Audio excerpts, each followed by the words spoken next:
محمد. باللہ من الشیطان الرجیم بسم اللہ الرحمن الرحیم الحمد للہ رب العالمین والصلاة والسلام علی اشرف الانبیاء والمرسلین حبیب الہ العالمین مولانا ابی القاسم محمد وعلی آل طیبین الطاہرین المعصومین المظلومین لا سیما بقیت اللہ فی الارضین واللعنۃ الدائمۃ علی اعدائہم اجمعین من یوم عداوتہم الی قیام یوم الدین. اما بعد فقد قال الحکیم فی کتاب المتین واصدق القائلین اعوذ باللہ من الشیطان الرجیم الذین قالوا ربنا اللہ ثم استقاموا تتنزل علیہم الملائکہ الا تخافوا ولا تحزنوا وابشروا بالجنۃ التی کنتم توعدون. صدق اللہ العلی العظیم. السلام علیکم ورحمۃ اللہ وبرکاتہ. خدا و متعال کی بارگاہ میں دعا ہے کہ وہ ہماری اس مجلس کو، محفل کو، اجتماع کو اپنی عبادت قرار دے، اسے اپنے قرب کا وسیلہ بنا دے. وہ قادر مطلق اور فیاض مطلق ہے، اس کی بارگاہ میں دعا ہے کہ زبان پہ ایسے لفظ لانے کی توفیق بخشے جس میں اس کی رضا اور خوشنودی اور امام زمانہ کی تائید شامل ہو. ایک بار پھر سے اپنی زبانوں کو معطر کریں محمد و آل محمد پہ درود بھیج کر.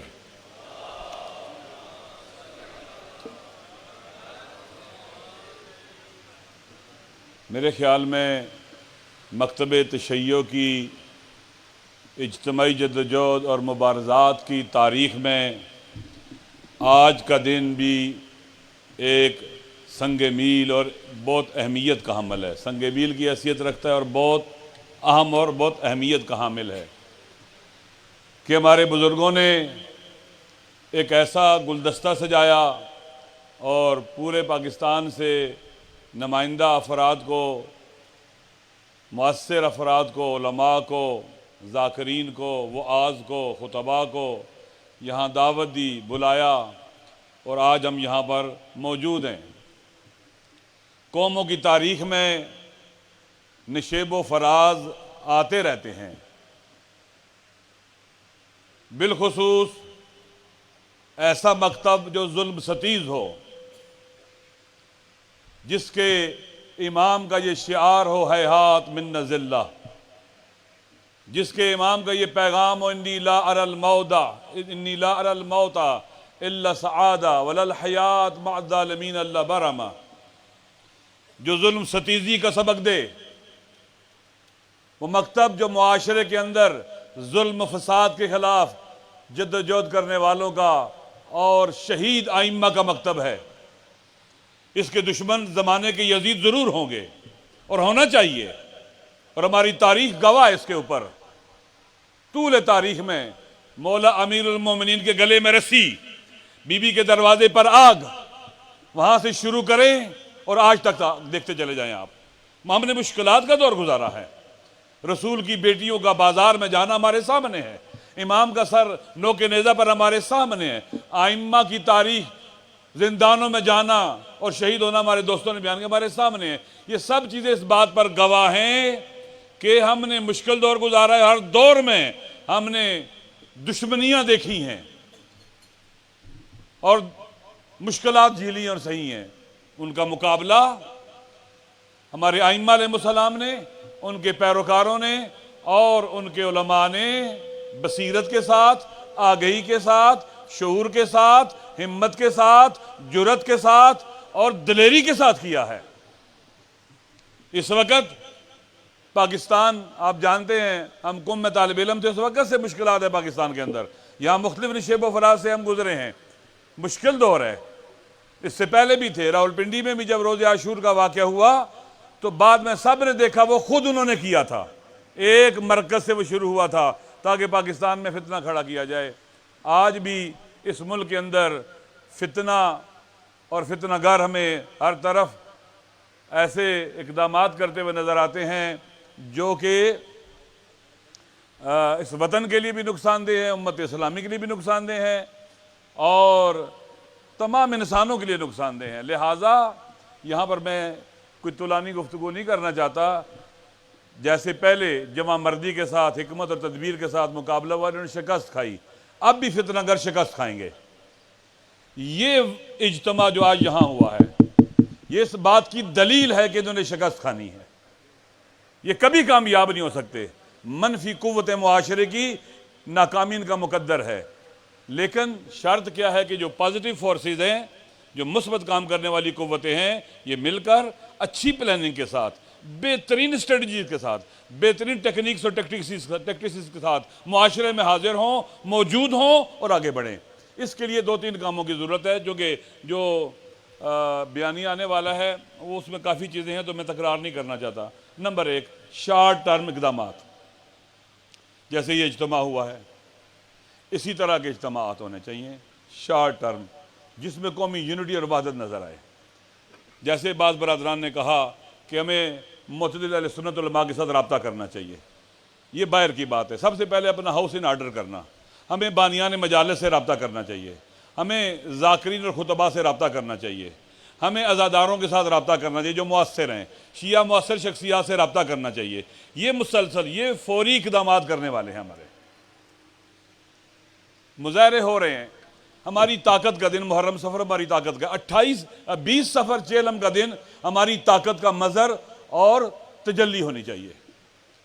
ہم نے 20 سفر کو جو چیلم سید الشہداء کا دن ہے ہم بھرپور طریقے سے منائیں، مرد و زن گھروں سے باہر نکلیں، جو اجتماعات میں ہمارے بینر لگیں وہ یونٹی کے اوپر ہوں، وحدت کے اوپر ہوں، اور اسی طرح سے لبیک یا حسین، حیات منا ذلہ کی پٹیاں ہوں، باقاعدہ معاشرے کے اندر لوگوں کو حوصلہ ملے، جس سے ہمت ملے، جس سے مایوسی نہ پیدا ہو ہمارے لوگوں میں، نا امیدی پیدا نہ ہو ہمارے لوگوں میں۔ دشمن کی سب سے بڑی کوشش یہ ہے کہ یہ شو کرے کہ ہم گھبرا گئے ہیں، ڈر گئے ہیں، نا امید نہ، ہم نا امید نہیں ہیں۔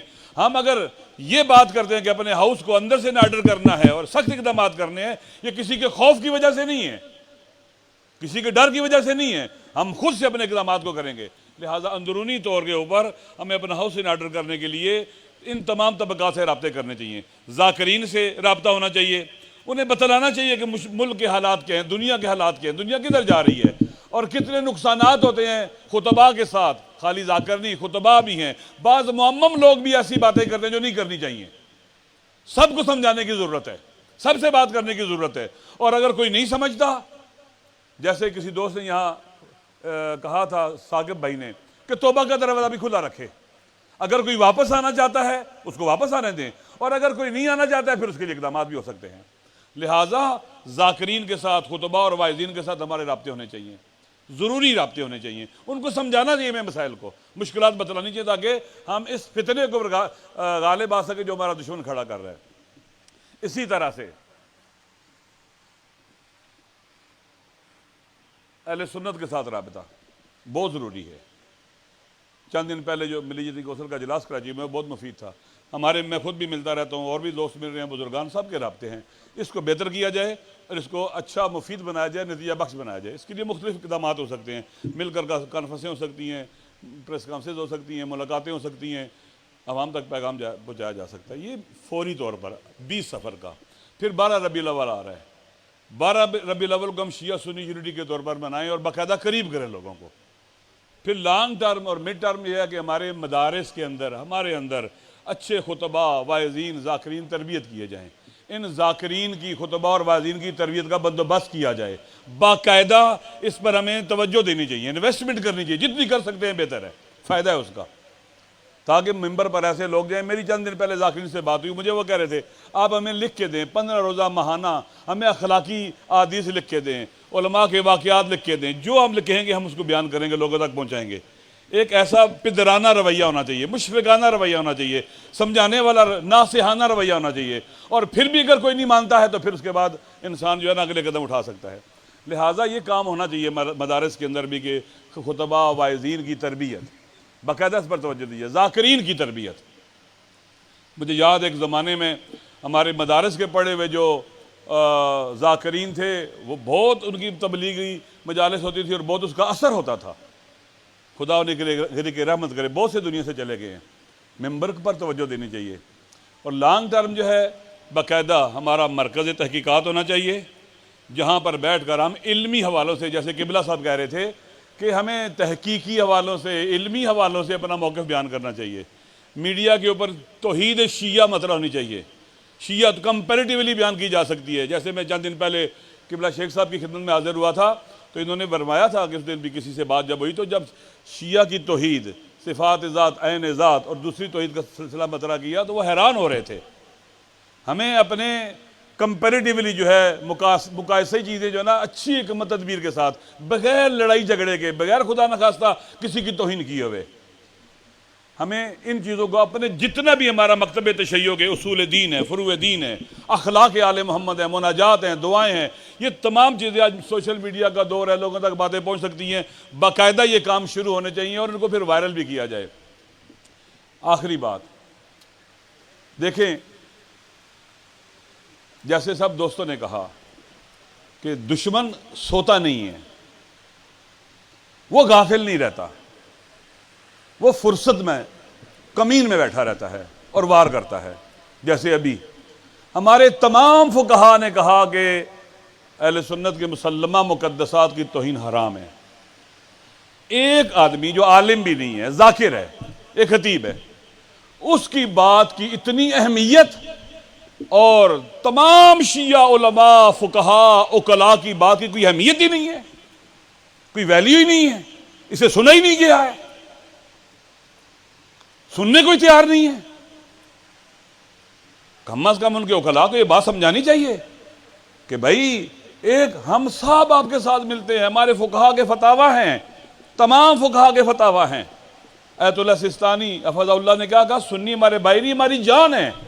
اس حد تک تمہارے لیے پیغام ہے. ایک بندے کی غلطی، دو کی غلطی، یہ تو نہیں ہو سکتا کہ آپ اس طرح سے پھر آ جائیں. بھائی ڈو مور نہیں ہوگا کہ ہم آپ کے مسلمہ مقدسات کی توہین کوئی بھی نہیں کرتا، ہمارے علماء میں سے کوئی نہیں کرتا. الحمدللہ سب کا فتویٰ ہے جائز نہیں ہے، حرام ہے، گناہ کبیرہ، اس طرح کی باتیں لکھی ہوئی ہیں. لیکن اس سے آگے نہ بڑھو. ڈو مور نہیں ہو سکتا کہ کسی کی گردن پر گھٹنا رکھ لو، اسے سانس نہ لینے دو، دباؤ کے ذریعے چند مظاہرے کر کے. اس سے پہلے بھی بڑے مظاہرے دیکھے گئے ہیں اور ان مظاہروں سے تم کچھ بھی نہیں حاصل کر سکو گے. ہاں فتنہ کرو گے، ملک کو نقصان پہنچاؤ گے، خود کو بھی نقصان پہنچاؤ گے. لہٰذا ہمارے فقہا اور ہمارے علماء اور بزرگان دین نے جو ہمارے لیے خطوط اور لائن معین کیا، ہم اسی میں رہتے ہوئے آگے بڑھیں گے. سنی ہمارے بھائی ہیں، مل کے رہیں گے. آپ کے جذبات کا احساس کرتے ہیں، ہم آپ کا خیال رکھتے ہیں، لہٰذا آپ بھی ہمارے جذبات کا خیال اور احساس رکھیں. آپ بھی اہل بیت دشمنوں کے بارے میں اس طرح کی بات نہ کریں کہ ان کو آپ صحابی بنا دیں اور پھر کہیں جناب والا ان کا احترام آپ پر واجب ہو گیا ہے. یہ نہیں ہو سکتا ہے. اور مجھے خوشی ہوئی ہے کہ متحدہ علماء بورڈ کے اجلاس میں بھی ہمارے وہاں جو بزرگان تھے انہوں نے یہی موقف اپنایا ہے. انشاءاللہ مجھے امید ہے کہ ہمارے بزرگوں کی جو رہنمائی ہے، سرپرستی ہے، اس میں ہم سب مل کر انشاءاللہ العزیز اپنی قوم کو اس بحران اور مشکل سے نکال لیں گے اور ہم طاقتور ہو کے آگے بڑھیں گے. اور خالق کائنات امام زمانہ کے صدقے ہماری مدد فرمائے گا اور ہم سرخرو ہوں گے. والسلام علیکم ورحمۃ اللہ وبرکاتہ. ماشاءاللہ جناب حجت الاسلام مولانا راجہ ناصر عباس صاحب